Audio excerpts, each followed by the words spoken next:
Hello guys, আমি Mohammad Mehedi Hasan Bangla tutorial point চ্যানেলের পক্ষ থেকে আপনাদের স্বাগতম।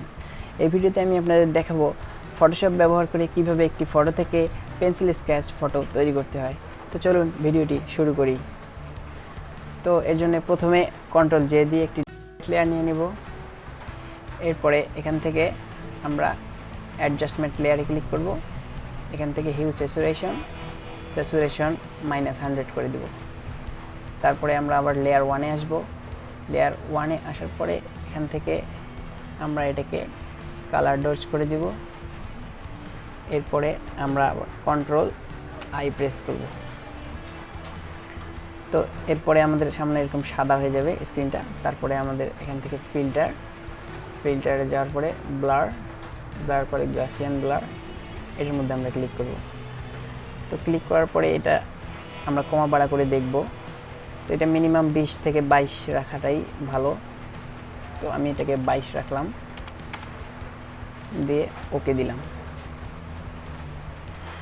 এরপরে এখান থেকে আবার অ্যাডজাস্টমেন্ট লেয়ার, এখান থেকে লেভেলে যাওয়ার পরে এখান থেকে আমরা লেভেলটিকে একটু বাড়িয়ে দিব।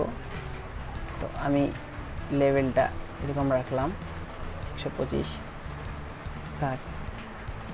তো এরপরে আমরা এই যে এখানে যে কালোগুলো অনেক গাঢ় হয়ে গেছে, তো এগুলোকে আমরা একটু হালকা করে দিব।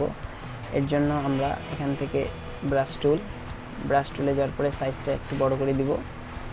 দেওয়ার পরে এখান থেকে অপাসিটি এই যে 40% অবশ্যই থাকবে, এবং ফরগ্রাউন্ড কালার অবশ্যই কালো। তো এরপরে আমরা ব্রাশটা নিয়ে এই জামার উপরে এভাবে ঘষে দিব, যেখানে কালো অংশগুলো বেশি আছে। এই যে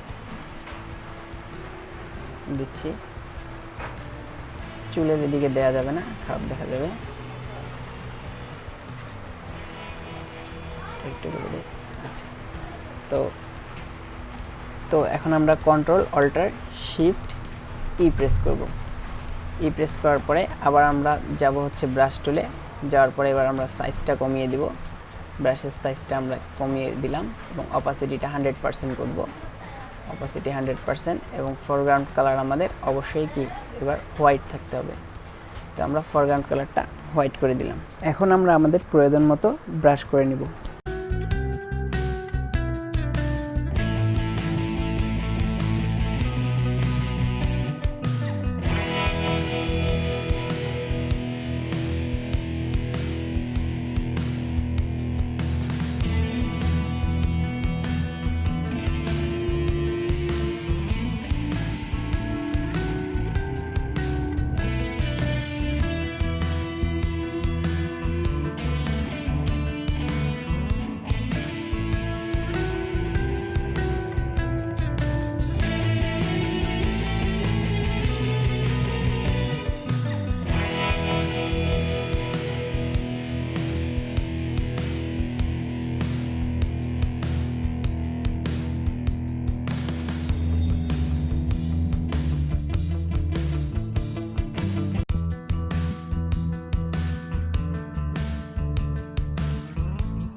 এবং ব্যাকগ্রাউন্ডটা অবশ্যই হোয়াইট করে দিবেন, তাহলে অনেক সুন্দর দেখাবে।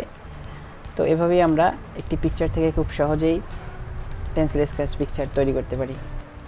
তো ভিডিওটি আপনাদের কাছে কেমন লাগলো অবশ্যই আমাকে কমেন্ট করে জানাবেন, এবং কোথাও বুঝতে অসুবিধা হলেও কমেন্ট করে আমাকে জানাবেন। আমি অবশ্যই সেটা সলিউশন করে দেওয়ার চেষ্টা করব। তো আজকে এ পর্যন্তই, সবাই ভালো থাকবেন, ধন্যবাদ সবাইকে।